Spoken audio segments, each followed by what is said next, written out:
دقيقة دقيقة، إذا أذن المغرب وأنت بالشارع مين رح يعطيك تفطر؟ اليوم قررت أكون أنا هذا الشخص.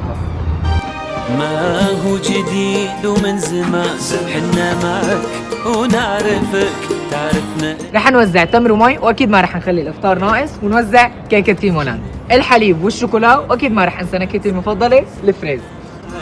ونعرفك تعرفنا انت يا رمضان، في القلب دايم منزلك، عشرة عمر وسنين ومن الصغر للحين ما يشبهك اثنين، في قلوبنا يغلى شهر كل شي تغير الا انت، باقي جمالك ما كبرت، انت الوحيد اللي قدرت تقرب قلوب البشر. رمضان مو بس اكل، رمضان هو انك تفرح غيرك. الافطار فيه كيكه فاكيد السعاده بتصير، خاصه اذا كانت كيمو.